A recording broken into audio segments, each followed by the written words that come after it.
अच्छे लोगों के साथ हमेशा बुरा ही क्यों होता है? आपने महसूस किया होगा कि जो लोग अच्छे कर्म करते हैं वो परेशान रहते हैं, वहीं जो लोग बुरे कर्म करते हैं वो खुशी से रह रहे होते हैं।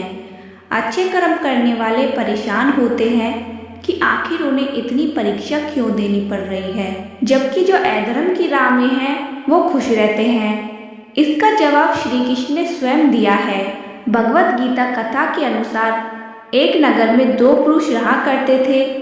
एक पुरुष व्यापारी था, वो पूजा पाठ में यकीन रखता था, वो हर रोज मंदिर जाया करता था। वहीं दूसरा पुरुष बिल्कुल विपरीत था, वो हर रोज मंदिर तो जाया करता था लेकिन पूजा करने नहीं, बल्कि मंदिर के बाहर जूते चप्पल चुराने। उसे दान और धर्म से कोई लेना देना नहीं था।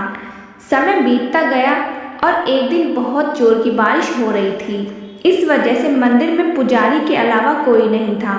ये बात जब दूसरे पुरुष को पता चली तो उसने कहा कि यही सही मौका है मंदिर का सारा धन चुराने का।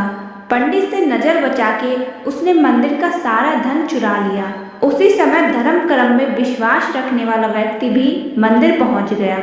दुर्भाग्य से मंदिर के पुजारी ने उसे ही चोर समझ लिया और पंडित चिल्लाने लग गए। वहीं लोग इकट्ठे हो गए और उस भले व्यक्ति को बहुत मारा।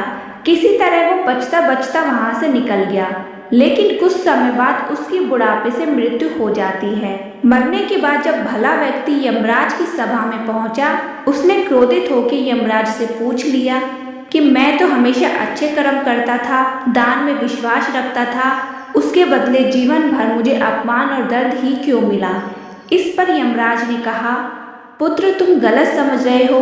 तुम्हारे अच्छे कर्म की वजह से तुम्हारी मौत सिर्फ एक छोटे से चोट में बदल गई। दरअसल उस बुरे मनुष्य के भाग्य में राजयोग था, मगर उसके कुकर्म और अधर्म की वजह से वो सिर्फ एक छोटे सी धन की पोटली में बदल गया।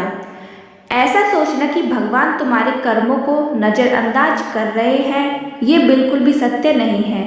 भगवान हमें कब क्या किस रूप में दे रहा है मनुष्य को समझ में नहीं आता, मगर आप अच्छे कर्म करते रहें तो भगवान की कृपा आप पर हमेशा बनी रहती है।